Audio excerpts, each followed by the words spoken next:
हेलोविट्स तो आज हम लोग करने वाले हैं क्लास 10th का चैप्टर 7 जिसका नाम है हाउ और डू ऑर्गेनिज्म रिप्रोड्यूस। तो स्टार्ट करते हैं अपना चैप्टर बिना किसी देरी के। तो सबसे पहला टॉपिक हमारा है कि रिप्रोडक्शन क्या होती है। रिप्रोडक्शन एक ऐसी प्रोसेस होती है जिसमें कि कोई ऑर्गेनिज्म अपने जैसे ही ऑर्गेनिज्म को क्या करता है, रिप्रोड्यूस करता है या फिर निकालता है या फिर बनाता है। एक तरीके से ये समझ सकते हैं रिप्रोडक्शन ऐसी प्रोसेस है जिसमें कि एक ऑर्गेनिज्म अपने अंदर अपने जैसे ही जीवों को क्रिएट करता है, फॉर्म करता है, बनाता है, ऐसा कर सकते हैं, ठीक है। तो ऑर्गेनिज्म रिप्रोडक्शन हमारे पास दो प्रकार के होते हैं। सबसे पहला होता है असेक्सुअल रिप्रोडक्शन, दूसरा होता है सेक्सुअल रिप्रोडक्शन। ओके, तो कुछ पॉइंट देखते हैं सेक्सुअल रिप्रोडक्शन के और कुछ पॉइंट देखेंगे असेक्सुअल रिप्रोडक्शन के। अगर असेक्सुअल रिप्रोडक्शन की बात की जाए तो in asexual reproduction only one parent is involve. तो असेक्सुअल रिप्रोडक्शन के अंदर हम लोग देखते हैं कि एक ही पेरेंट्स इन्वॉल्व होता है। क्या होता है? एक ही पेरेंट्स इन्वॉल्व होता है। और असेक्सुअल रिप्रोडक्शन में हम लोग बात करें, वेरिएशन देखने को बहुत कम मिलता है। और अगर वही बात की जाए सेक्सुअल रिप्रोडक्शन की, तो इसमें दो पेरेंट्स इन्वॉल्व होते हैं सेक्सुअल रिप्रोडक्शन रिप्रोडक्शन के अंदर। और हम लोग बात करें, और यहाँ पे हमें ज़्यादा से ज़्यादा वेरिएशन देखने को मिलता है सेक्सुअल रिप्रोडक्शन के अंदर। इतना पॉइंट क्लियर है? फिर से बता दे रहा, असेक्सुअल रिप्रोडक्शन के अंदर हम लोग बात करें कि एक ही पेरेंट्स इन्वॉल्व होता है और वेरिएशन देखने को बहुत कम मिलता है। और सेक्सुअल रिप्रोडक्शन के अंदर हमें दो पेरेंट्स देखने को मिलते हैं और यहाँ पे हमें देखने को क्या मिलता है, यहाँ पे हमें वेरिएशन देखने को मिलता है ज़्यादा से ज़्यादा। अब आप लोग कहेंगे कि भैया there is less variation asexual reproduction. तो अब आप लोग कह रहे होंगे कि भैया इनके अंदर हमें लेस वेरिएशन देखने को क्यों मिलता है? इनके अंदर तो वेरिएशन होना ही चाहिए क्योंकि भैया आफ्टर ऑल एक ही पेरेंट्स इन्वॉल्व है। तो ऐसा क्यों होता है? आप लोगों ने कभी सोचा है? तो अगर बात की जाए तो भैया ऐसा क्यों होता है कि एसेक्सुअल के अंदर इतनी वेरिएशन देखने को हमें कम क्यों मिलती है? तो इनके भैया अंदर डीएनए की जो कॉपिंग होती है वो 100% एक्यूरेट नहीं होती है। इस वजह से इनके अंदर थोड़ा बहुत वेरिएशन हमें देखने को मिल जाता है। तो यही रीज़न था। और सेक्सुअल रिप्रोडक्शन के अंदर वेरिएशन इसलिए देखने को मिलते हैं क्योंकि इसके अंदर 2 पेरेंट्स हमें देखने को मिल जाते हैं। उसमें एक ही हो रहा था, इसमें 2 हो रहे हैं, इसलिए इसमें ज़्यादा वेरिएशन देखने को मिलती है क्योंकि मदर और फादर के वेरिएशन भी देखने को मिल जाएँगे इसमें हमें। तो हम लोग बात करें वेरिएशन हमें कम देखने को क्यों मिलता है? क्योंकि भैया यहाँ पे सिंगल पेरेंट्स इन्वॉल्व होते हैं और सेक्सुअल के अंदर हमें वेरिएशन ज़्यादा इसलिए देखने को मिलता है क्योंकि भैया यहाँ पे पेरेंट्स में 2 पेरेंट्स इन्वॉल्व होते हैं। तो क्लियर है इतना? तो अब हम लोग बात करेंगे इम्पोर्टेंस ऑफ वेरिएशन की। तो अभी हम लोगों ने देखा कि वेरिएशन कम ज़्यादा देखने को मिलता था। तो अब हम लोग देखेंगे कि ये वेरिएशन इम्पोर्टेंस क्या होती है कि भैया वेरिएशन ज़्यादा मिल रहा है, कम मिल रहा है, सब मतलब क्या होता है? तो सबसे पहले बात करेंगे वेरिएशन हेल्प करता है ऑर्गेनिज्म को अडॉप्ट करने में कि वो अपने एनवायरनमेंट के साथ चेंजिंग एनवायरनमेंट कर सके, मतलब अपने एनवायरनमेंट के चेंजिंग अकॉर्डिंग ही अपने आप को अडॉप्ट कर पाए।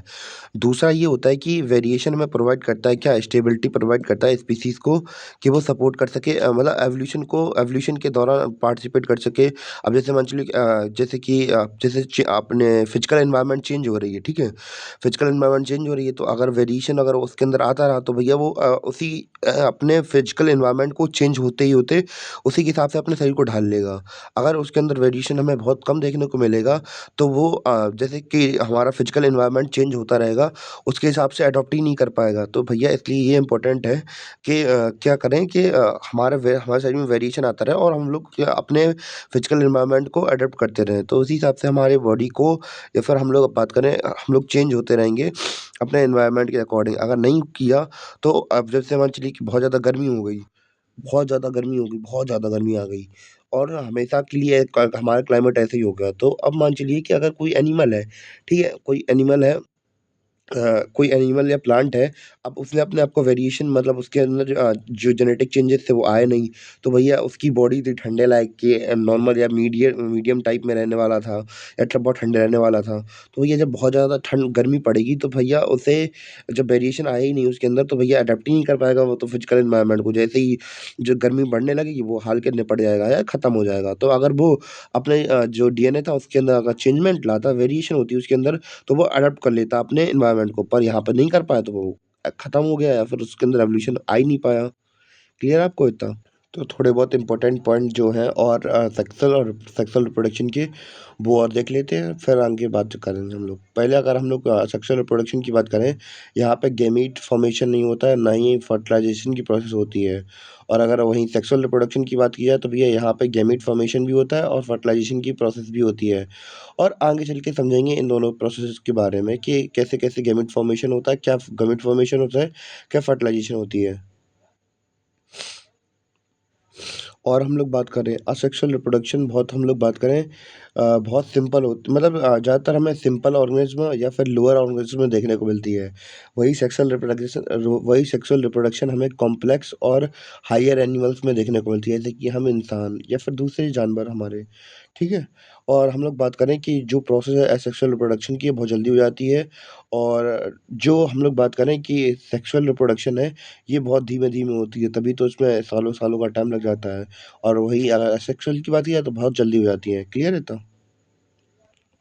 और अब हम लोग बात करेंगे भैया असेक्सुअल रिप्रोडक्शन की। तो भैया मेनली हम लोग 6 प्रकार के असेक्सुअल रिप्रोडक्शन को पढ़ने वाले हैं, जिसका नाम है fission, fragmentation, regeneration, budding, vegetative propagation, spore formation. तो इन सबको पढ़ने वाले हैं, तो स्टार्ट करते हैं बिना किसी देरी। तो भैया अगर हम लोग सबसे पहले बात करेंगे फिजन के बारे में। तो भैया फिजन एक मतलब इस प्रोसेस के अंदर क्या होता है कि पेरेंट सेल डिवाइड हो जाता है डॉटर सेल्स में। किसमें डिवाइड हो जाता है?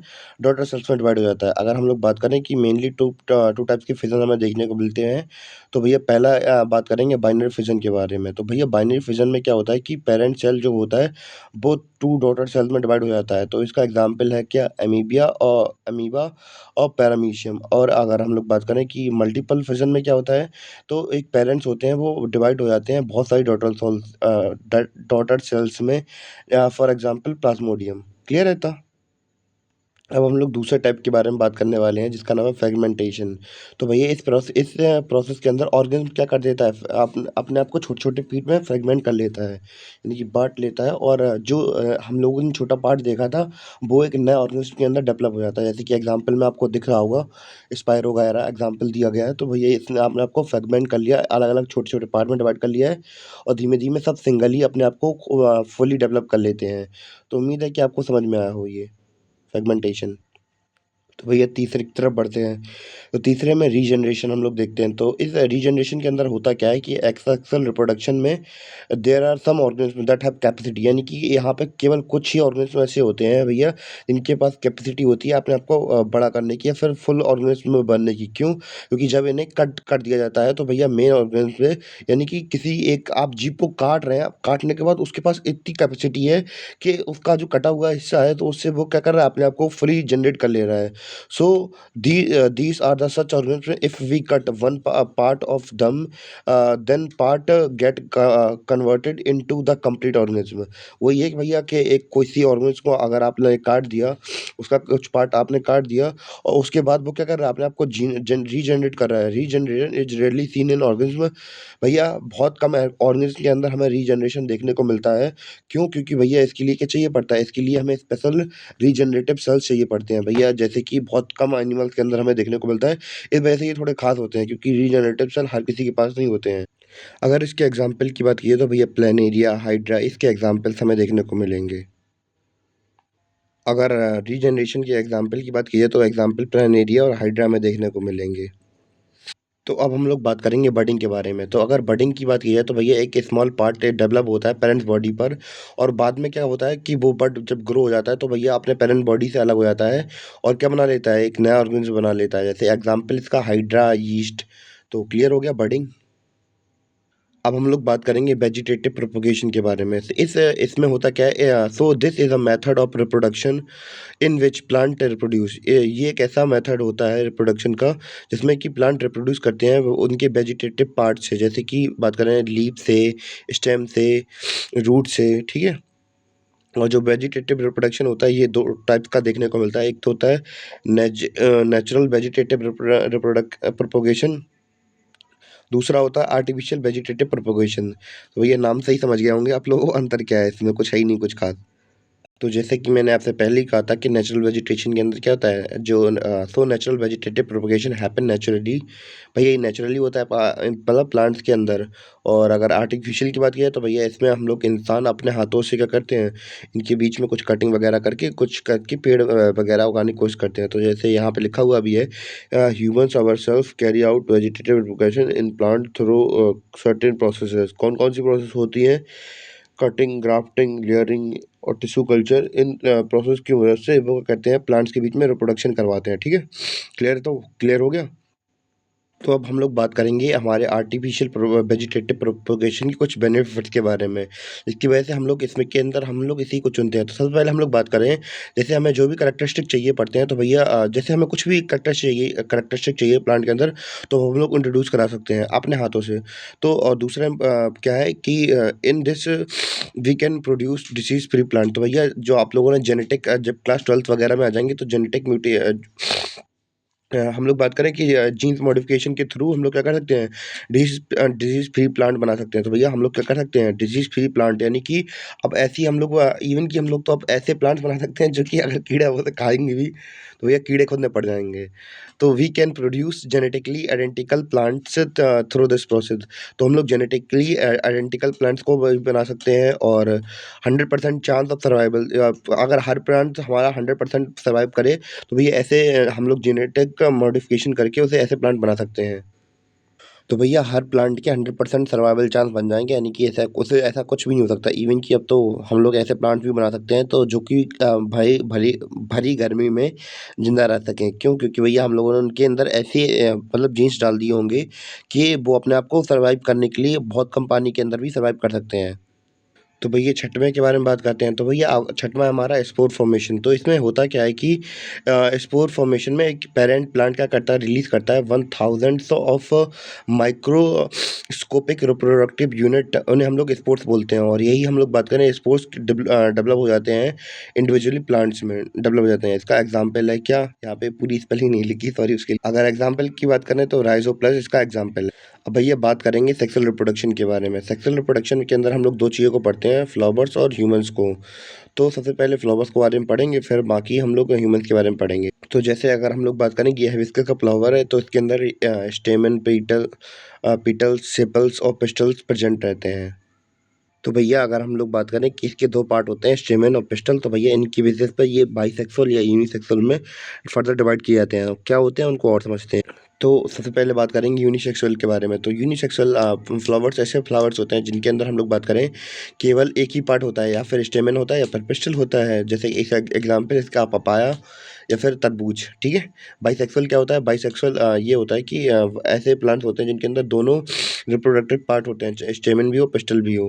ठीक है, प्रेजेंट रहते हैं दोनों के दोनों। अगर एग्जाम्पल की बात करें तो हिबिस्कस और मस्टर्ड। ठीक है, उम्मीद है समझ में आ गए होंगे आपको बाइसेक्सुअल और यूनिसेक्सुअल। ये भैया चार पार्ट्स हैं जो कि प्लांट्स को हेल्प करते हैं, उसके अलग अलग मतलब रिप्रोडक्टिव पार्ट्स हैं। और दूसरा हम लोग बात करें इंपॉर्टेंट पार्ट है जो कि उन्हें हेल्प करते हैं अलग अलग चीज़ों में, जैसे सेपल, पीटल और स्टेमन और पिस्टल।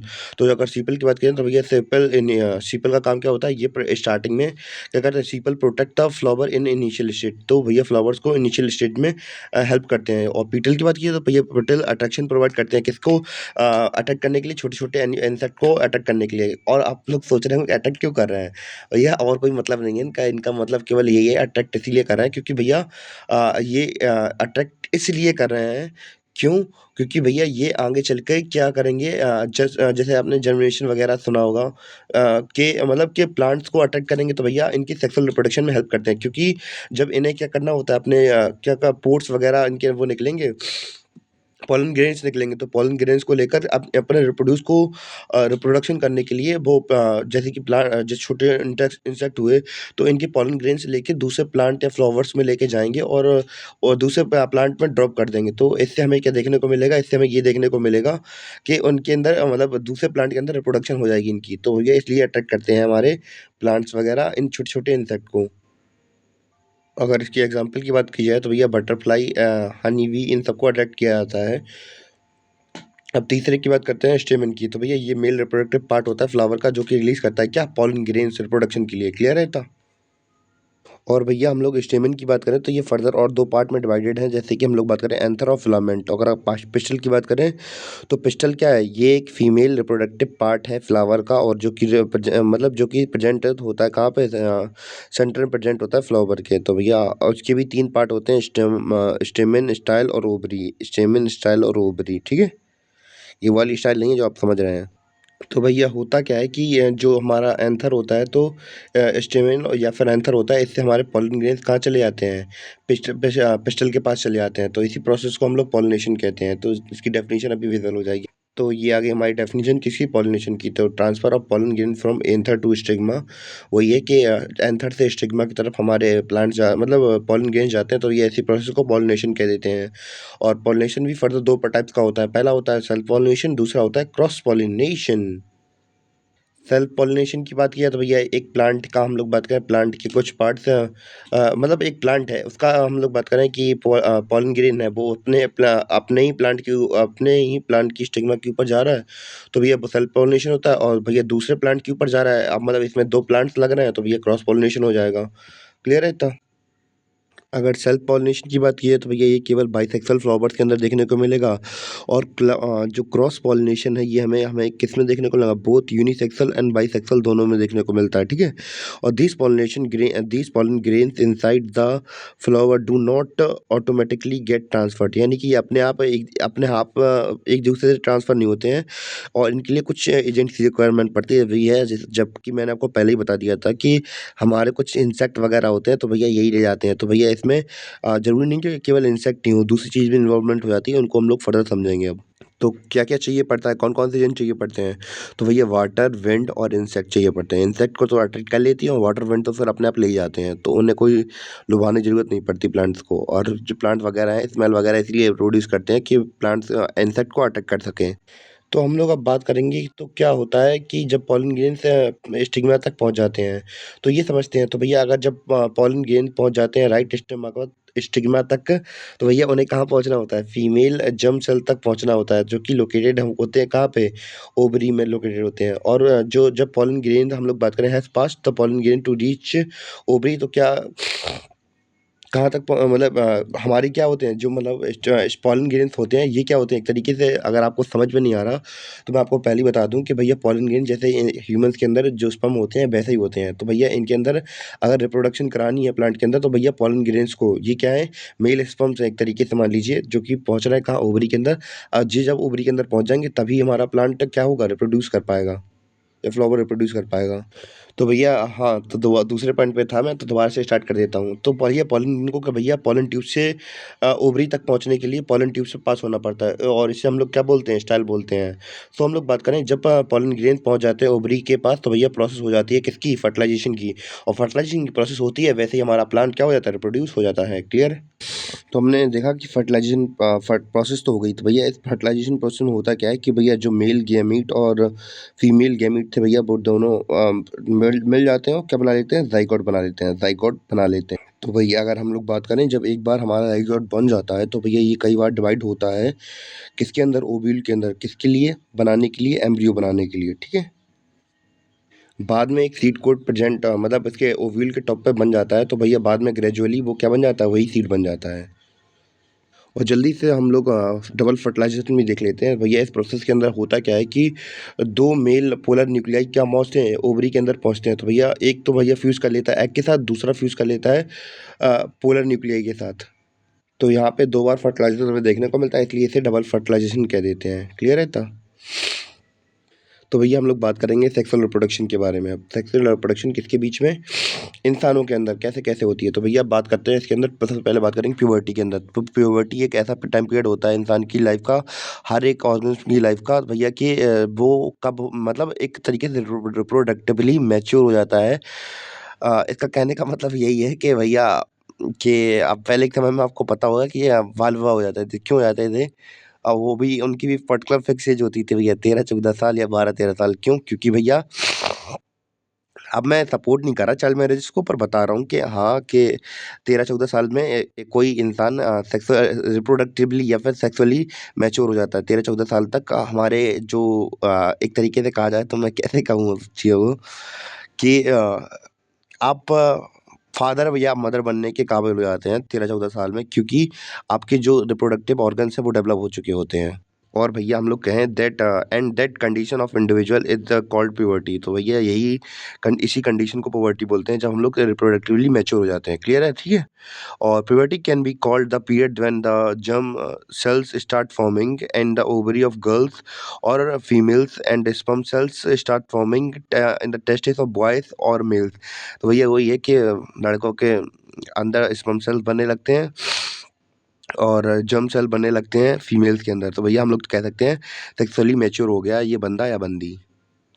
तो भैया प्यूबर्टी के अंदर हम लोग बात करें कि कुछ स्पेसिफिक चेंजेस देखने को मिलते हैं लड़कों और लड़कियों के अंदर, जैसे कि हम लोग बात करें बालों का बढ़ना, शरीर में अलग अलग जगह पे बालों का होना, आवाज़ का भारी होना, तो इनको हम लोग फर्दर समझते हैं अभी हाल। तो भैया दोनों के अंदर अलग-अलग चेंजेस देखने को मिलता है, चाहे वो लड़का हो चाहे लड़की हो, भैया चेंजेस तो देखने को मिलते ही मिलते हैं। तो बॉडी के अंदर चेंजेस हमें क्या-क्या देखने को मिले वो देखते हैं।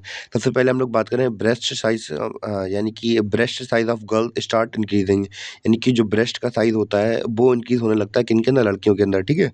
Thick hair start growing in some private part of the body such as armpit and pubic area. Pubic area और आर्मपिट में हम लोग बात करें कि बाल बहुत घने, मतलब बाल उगने स्टार्ट हो जाते हैं, ठीक है। Skin become oily and can cause pimples. तो भैया स्किन कैसी हो जाती है? ऑयली हो जाती है, इसकी वजह से पिंपल्स वगैरह निकलने लगते हैं। The most important change that happen in girls that their menstrual cycle start. तो भैया सबसे इंपॉर्टेंट चेंज तो भैया लड़कियों के अंदर ये देखने को मिलता है कि उनके अंदर मेंस्ट्रुअल साइकिल स्टार्ट हो जाती है, ठीक है। अगर गर्ल्स की अगर बात किया है तो all these changes start between 10 to 14 year, यानी कि लड़कियों के अंदर नॉर्मली ज़्यादातर जल्दी देखने को मिल जाता है कि उनके अंदर ये प्रोसेस जल्दी शुरू हो जाती है 10 से 14 साल की उम्र के बीच में, ठीक है। अब लड़कों के अंदर क्या चेंजमेंट आते हैं हम लोग वो देखते हैं। तो लड़कों के अंदर हम लोग बात करें thick hair start growing on the face of the boys. वही दाढ़ी निकलने लगती है यार, समझा करो बात को। Their voice start get deeper. हाँ हेलो कैसे हैं आप? तो भैया ऐसे ही करके जैसी मेरी आवाज़ थोड़ी भारी लगती है तो वैसे ही उनकी भी लड़कों की आवाज़ भारी हो जाती है, ठीक है। Hairs start growing in the private part such as armpits and pubic and genital area. तो भैया थोड़ी उल्टी सीधी जगह पे बाल निकलने स्टार्ट हो जाते हैं। वही मैंने जगह के नाम तो बता ही दिए हैं इंग्लिश में, तो वैसा ही सीन है। Skin become oily and pimple start appearing. तो भैया स्किन कैसी हो जाती है? ऑयली हो जाती है और पिंपल्स निकलना शुरू हो जाते हैं। और प्यूबर्टी टाइम्स इन। तो भैया लड़कों के अंदर कब से कब हमें प्यूबर्टी देखने को मिलती है? 12-16 साल की उम्र में प्यूबर्टी देखने को मिलती है, ठीक है। ये चेंजमेंट हम लोग लड़का और लड़की दोनों के बीच में देखते हैं। ये कैसे-कैसे चेंजमेंट आती है। और दोनों में कॉमन चीज़ क्या है? दोनों में कॉमन चीज़ ये है कि भैया दोनों के रिप्रोडक्टिव ऑर्गन्स हैं, वो दोनों के दोनों ग्रो होना स्टार्ट हो जाते हैं यहीं पे। क्लियर है इतना? और एक चीज़ और बता दूँ भैया कि ज़रूरी नहीं कि सभी के पास एक ही टाइम पे प्यूबर्टी देखने को मिले। किसी के अंदर जल्दी आ जाती है, किसी के अंदर लेट से आ रही है थोड़ी-सी। तो भैया हम लोग बात करेंगे मेल रिप्रोडक्टिव सिस्टम के बारे में। सबसे पहले बात करने वाले हैं टेस्टिस के बारे में। तो टेस्टिस के अंदर ही हम लोग बात करें तो स्पर्म सेल और स्पर्म सेल, तो यहीं पे हमारे स्पर्म सेल्स प्रेजेंट होते हैं या बनते हैं। In the male are formed inside the testis. भैया टेस्टिस के अंदर ही हमारे मेल सेल्स बनते हैं, फिर स्पर्म्स बनते हैं। तो भैया male hormones which is testosterone is secreted from the testis. भैया जो मेल हार्मोन होते हैं टेस्टोस्टेरोन, जिसकी वजह से आप गुस्सा आता है, मारने की इच्छा करती है, तो जैसे बहुत एक्टिवली आप एग्रेसिवली मूव करते हैं, तो भैया वो क्यों करते हैं? टेस्टोस्टेरोन की वजह से करते हैं। तो भैया यहीं पर सीक्रेट होते हैं, कहाँ पर? टेस्टिस के अंदर, ठीक है। क्लियर हो गया? और हम लोग बात करें कि स्पर्म फॉर्मेशन स्टार्ट हो जाता है टेस्टिस के अंदर कब कब? प्यूबर्टी के टाइम पर, और चलता रहता है कब तक? हमारे लाइफ टाइम तक चलता रहता है, चलता रहता है, चलता रहता है। क्लियर है आपको या नहीं? अब भैया बात करेंगे स्क्रोटम के बारे में। तो भैया एक सैक लाइक स्ट्रक्चर होता है जो कि हम लोग बात करें जिसके अंदर in which the testis is present, DCC के अंदर टेस्टिस प्रेजेंट रहती हैं। तो भैया स्क्रोटम का काम क्या होता है? भैया ये प्रोवाइड करता है स्पेशल टेम्परेचर इसकी स्पर्म फॉर्मेशन के लिए। तो भैया क्यों? अब ये स्पेशल टेम्परेचर क्यों प्रोवाइड करता है? क्योंकि भैया जो स्पर्म फॉर्मेशन है तो भैया वो बहुत कम टेम्परेचर पे होता है। तो भैया इसके लिए जो बॉडी टेम्परेचर होता है उससे कम हमें टेम्परेचर चाहिए पड़ता है, इसलिए ये क्या करता है? कम टेम्परेचर प्रोवाइड करता है। किसको? स्पर्म्स को। तो समझ में आया कि यानी कि ये कम टेम्परेचर प्रोवाइड करता है, यानी कि जो हमारे टेस्टिस वगैरह होते हैं यहाँ के पास में थोड़ा कम टेम्परेचर रहता है, तो खास स्पेशल फीचर होता है इसका। क्लियर है इतना? अब लोग बात करेंगे वास्ट डिफरेंस के बारे में। तो वास्ट डिफरेंस को भी देख लेते हैं। तो भैया ये एक ट्यूब होती है जो कि कैरी करती है कहाँ से कहाँ तक स्पर्म को लेके जाती है यूरेथ्रा तक।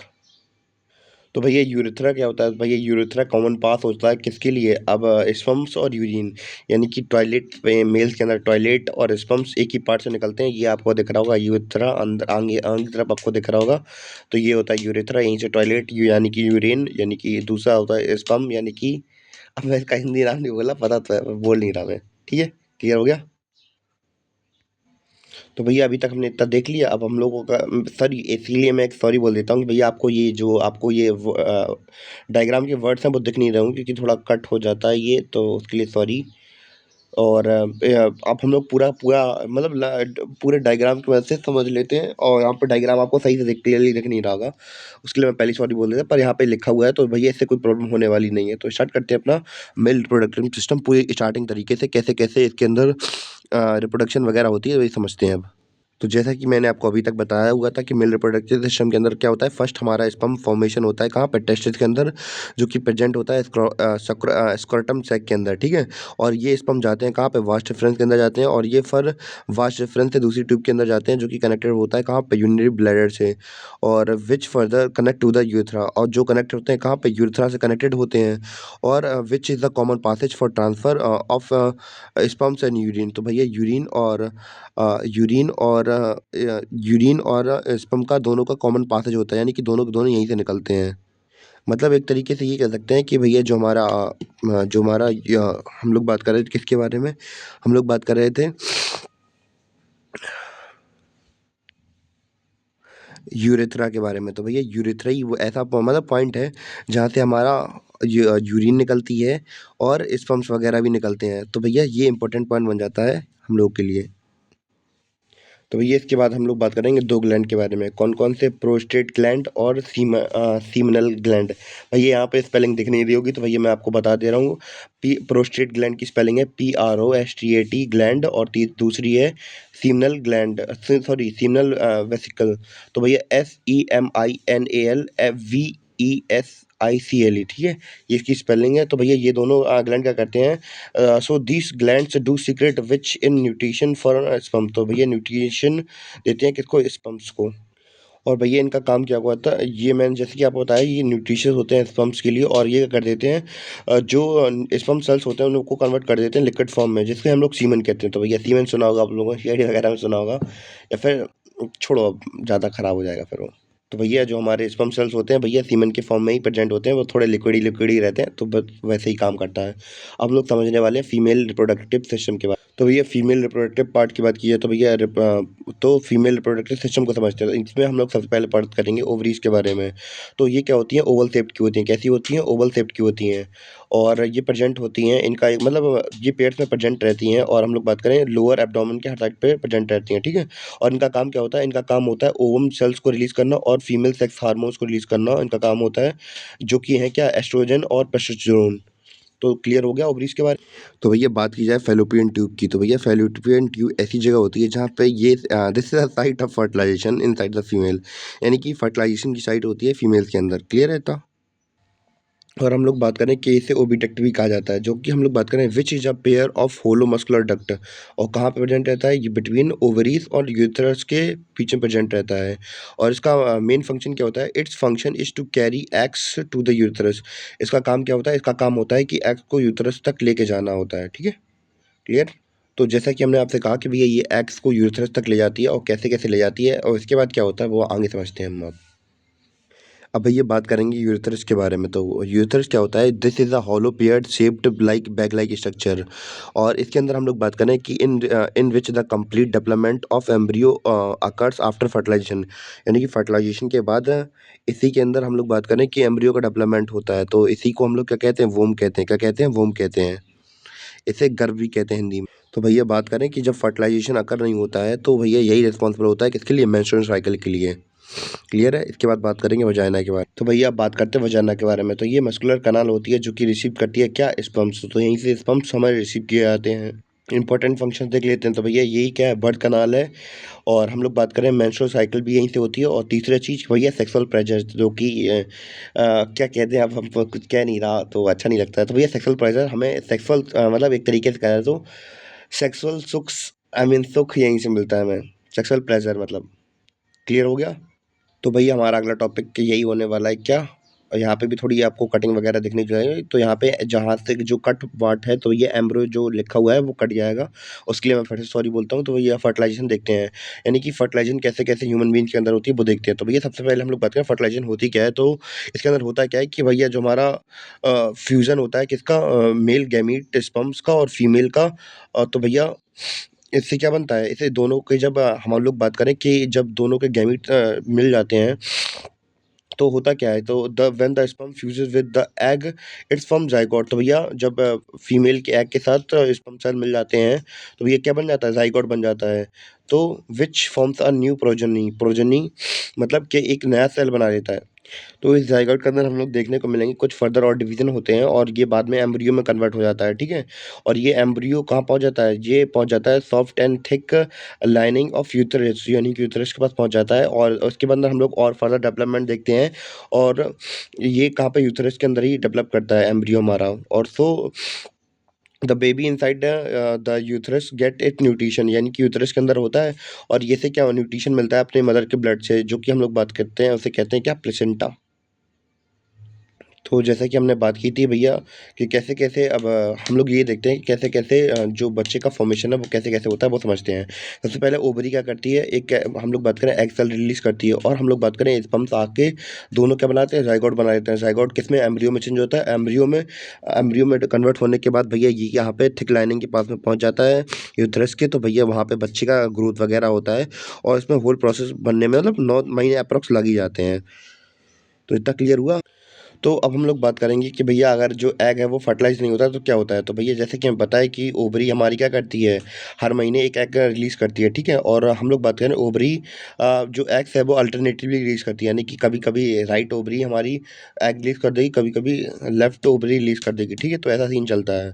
Therefore the uterus prepare itself to receive the fertilizer. तो यानी कि ये जो हमारा यूटेरस होता है वो प्रिपेयर कर लेता है खुद को कि भैया उसे फर्टिलाइज़ एग लेने पड़ेंगे। तो भैया इसलिए जो यूथिस होता है वो कैसा हो जाता है? थिकी और स्पॉन्जी हो जाता है। तो ठीक है?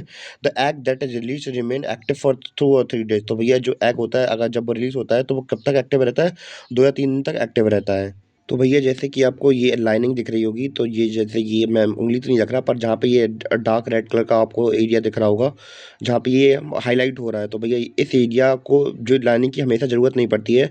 तो भैया यही लाइनिंग हमारी गैप होकर चली जाती है। तो भैया इसी को हम लोग जब ये चली जाती है तो ये इसी से मेंस्ट्रुअल साइकिल हो जाता है। तो जब वही मैंने आपसे कहा कि जब फर्टिलाइज़ेशन नहीं होती है तो भैया ये लाइनिंग चली जाती है ब्लड के साथ मिक्स होकर, तो इसी से हमारी मेंस्ट्रुअल साइकिल हो जाती है। क्लियर आपको?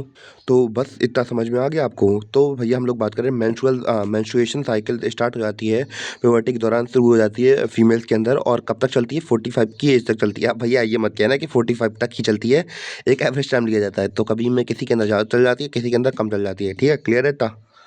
हम लोग बात करें इन फीमेल्स और girls the first menstrual cycle called menarche. तो भैया पहली साइकिल को मेनार्क कहते हैं और लास्ट में जो लास्ट मेंस्ट्रुअल साइकिल होती है उसे मीनोपॉज़ कहा जाता है, मीनोपॉज़ कहा जाता है। ठीक है? क्लियर इतना? अब लास्ट में बढ़ते हैं अपने इम्पोर्टेंट टॉपिक की ओर, बस आखिरी टॉपिक है हमारा ये। तो क्या होती है हमारी सेक्सुअल रिप्रोडक्टिव हेल्थ वो समझते हैं। Reproductive health basically well-being. तो किसी भी चीज़ का रिप्रोडक्टिव हेल्थ क्या होता है? किसी का वेल-बीइंग होना है, अच्छे में होना है, यानी कि उसकी physical, mental, social, emotional aspect क्या होना चाहिए? एस्पेक्ट ऑफ रिप्रोडक्शन होना चाहिए। मतलब एक तरीके से मैं दोबारा डेफिनेशन बता देता हूँ। Reproduction healthy is basically well-being. किसका वेल-बीइंग होना? किस चीज़ का? हर एस्पेक्ट में, चाहे फिजिकल हो, चाहे मेंटल हो, चाहे सोशल हो, चाहे इमोशनल एस्पेक्ट हो ऑफ रिप्रोडक्शन, ठीक है? और in higher organism sexual intercourse is mainly involve in reproduction. तो भैया मेनली हम लोग हायर एनिमल्स के अंदर हम लोग सेक्सुअल रिप्रोडक्शन देखते हैं। तो भैया इनसे कभी-कभी क्या हो जाती हैं, कुछ प्रकार की बीमारियाँ भी हो जाती हैं। Some disease also occur through the sexual contact with the transmit to each other. तो भैया एक दूसरे के अंदर कुछ बीमारी भी हो जाती हैं भैया, यानी कि सेक्स रिलेटेड प्रॉब्लम्स भी हो जाती हैं। यानी क्या बोलते हैं? सेक्सुअली ट्रांसमिट डिसीज़ेज़ बोलते हैं। यानी कि जो लोग मतलब इसीलिए कहा जाता है कि बिना अब छोड़ो हटाओ, फालतू चीज़ें बात नहीं कर रहा मैं।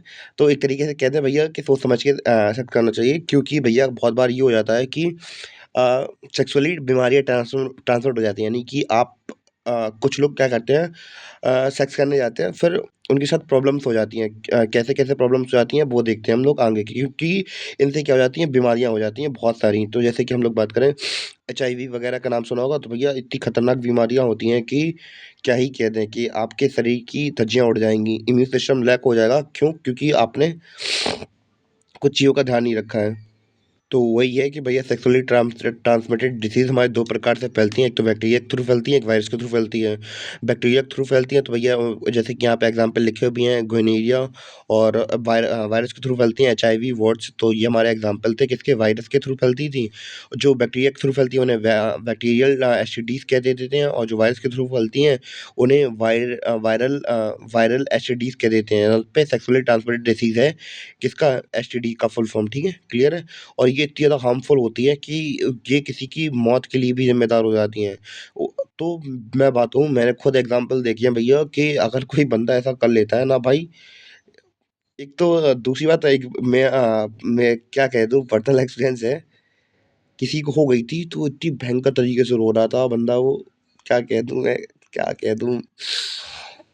भाई लिटरली बंदा रोने लगता है कि अब वो सुसाइड करने के लिए चला वो मुझसे कह रहा था कि मैं जा रहा सुसाइड करने के लिए, तो भाई सीन बहुत खराब हो जाता है जब किसी को ऐसी प्रॉब्लम्स होती हैं, क्योंकि जो आदमी समझता है ऐसी प्रॉब्लम्स को तो वो समझता ही है बहुत अच्छे तरीके से। अगला बंदा कह रहा था कि मैं जा रहा सुसाइड करने, मुझसे नहीं जिया जा रहा, अगर क्या घर में किसी को पता चला या फिर और किसी को पता चला, मैं नहीं जी पाऊँगा। तो भैया दिक्कत, बहुत बुरी दिक्कत हो जाती है, मैं आपसे पहले ही कह रहा, बहुत ज़्यादा दिक्कत हो जाती है भैया, इंसानों को डेथ कॉज़ भी हो जाती है इससे। तो भैया समझ में आ गया? इसीलिए कहते हैं it's prevention is better than it cause, ठीक है? तो इसलिए हम लोग बात कर रहे हैं कि जब एक बार बीमारियाँ हो जाती हैं तो इनको सही कर पाना बहुत मुश्किल होता है, और दूसरी बात तो भैया कुछ डिसीज़ तो ऐसी भी होती हैं जिन्हें दूर करना बहुत इम्पॉसिबल जैसा होता है, तो इन्हें एक क्योर किया ही नहीं जा सकता है। अब हम लोग बात करेंगे कॉन्ट्रासेप्टिव्स के बारे में। तो भैया कॉन्ट्रासेप्टिव बेसिकली ऐसे डिवाइसेस होते हैं जो कि अनवांटेड प्रेगनेंसी को रोकते हैं और एसटीडीज़ को रोकते हैं, ठीक है? और हमारे कॉन्ट्रासेप्टिव्स भी भैया अलग-अलग प्रकार के होते हैं, फिजिकल मेथड्स, केमिकल मेथड्स और सर्जिकल मेथड। तो सबसे पहले बात करेंगे फिजिकल मेथड्स के बारे में। तो भैया फिजिकल मेथड की बात करें तो भैया ये एक ऐसा मेथड होता है जिसमें कि हम लोग फिजिकल वेरिएबल का इस्तेमाल करते हैं। जो फ्यूज़न एग और हम लोग बात करें सॉरी, जो एग और स्पर्म सेल का मीटिंग होती है उनको रोकने के लिए, यानी कि अगर हम लोग कॉन्डम्स और सर्वाइकल कैप्स का इस्तेमाल करते हैं तो भैया हम लोग बात करें कि जो एग सेल्स हैं और जो स्पर्म्स हैं वो मीट नहीं कर पाते हैं, तो भैया इसीलिए कहते हैं कि कॉन्डम्स और क्या सर्वियल कैप का इस्तेमाल करना चाहिए, क्योंकि ये भैया सबसे ज़्यादा इफेक्टिव होते हैं। क्लियर है इतना? फिजिकल मेथड देख लिया हमने, अब बात करेंगे केमिकल मेथड की। भैया तीसरा मेथड क्या है? तीसरा मेथड है हमारा केमिकल मेथड। तो केमिकल मेथड में हम लोग क्या करते हैं, हम लोग पिल्स का मतलब, जो फीमेल्स होती हैं वो पिल्स खा लेती हैं, जब जब वो मतलब फीमेल्स पिल्स खा लेती हैं तो भैया उनके अंदर हार्मोनल बैलेंस बिगड़ जाता है, तो भैया उनके अंदर हार्मोनल चेंजेस मतलब बैलेंस को चेंज कर दिया जाता है। इसकी वजह से जो हम लोग बात करें, जो एग है वो रिलीज नहीं हो पाता, मतलब या फिर मीट नहीं कर पाता है, मतलब एक तरीके से कहा जाए तो भैया वो प्रेग्नेंट नहीं हो पाती। तो एक तरीके से कह सकते हैं जैसे ही वो पिल्स खा लेती हैं तो भैया एग रिलीज़ नहीं हो पाता प्रॉपर्ली उनके फीमेल्स के अंदर। तो भैया इसके साइड इफ़ेक्ट भी हमें देखने को मिलते हैं। क्या-क्या साइड इफ़ेक्ट होते हैं कि वेट गेन हो जाता है, हेडेक होती है, मेंस्ट्रुअल साइकिल में चेंजेस हो जाते हैं और नौसिया हो जाता है। तो भैया ये सब प्रॉब्लम्स हमें साइड इफ़ेक्ट देखने को मिलते हैं कब? जब वो लोग मतलब इस पिल्स का इस्तेमाल वगैरह करती हैं, ठीक है? और इसके बाद बात करेंगे सर्जिकल मेथड की। तो भैया अगर हम लोग बात करें सर्जिकल मेथड की तो भैया ये सबसे इफेक्टिव मेथड होता है प्रेगनेंसी कंट्रोल करने का। तो भैया इसके अंदर क्या करते कर दिया जाता है, रिप्रोडक्टिव ऑर्गन्स को ब्लॉक ही कर दिया जाता है सर्जरी के द्वारा। इसे हम लोग हिंदी में नसबंदी भी कहते हैं। तो भैया इवन कि बॉलीवुड वाले भी काफ़ी मूवी बनाते रहते हैं ना, अभी नसबंदी को लेकर एक शायद मूवी भी आई थी शायद 2-3 साल पहले, तब देखा था मैंने। हाँ, तो मेल के अंदर ऐसे वेसेक्टोमी कहते हैं। तो भैया इसमें क्या कर दिया था, वास्ट डिफरेंस का जो मेल होता है, मेल का वास्ट डिफरेंस होता है तो ब्लॉक कर दिया जाता है। और हम लोग बात करें कि इससे क्या होता है कि जो स्पर्म्स का ट्रांसफ़र होता है वो ब्लॉक हो जाता है। और अगर फीमेल्स की बात करें तो इसे क्या बोलते हैं, फीमेल्स के अंदर इसे ट्यूबोटॉमी कहते हैं, ठीक है? और ट्यूबिकटॉमी कहते हैं, ठीक है? इसके अंदर जो फ़ैलोपियन ट्यूब होती है इसे ब्लॉक कर दिया जाता है, और इसके अंदर इसकी वजह से जो eggs does not gate transfer, तो भैया जो एग्स होते हैं वो जा नहीं पाते हैं। और भैया ये मेथड कैसे होते हैं, इरिवर्सिबल होते हैं, यानी कि अगर एक बार आपने करवा ली तो भैया फिर हम जीवन भर के लिए बैठ जाएँगे। तो भैया बहुत इरिवर्सिबल होते हैं, बहुत कम चांसेस ही होते हैं जिसमें कम चांसेस देखने को मिलते हैं, जैसे कि ये हमारे रिवर्स हो सकें। तो भैया एक बार हो गया तो हो गया, सोच समझ के कराना चाहिए। ठीक है, इसी के साथ हमारा जो चैप्टर था वो कंप्लीट हो गया। उम्मीद है कि आपको समझ में आया हो चैप्टर, और मिलते हैं अपने अगले वीडियो में। तब तक के लिए धन्यवाद, बाय, सायोनारा।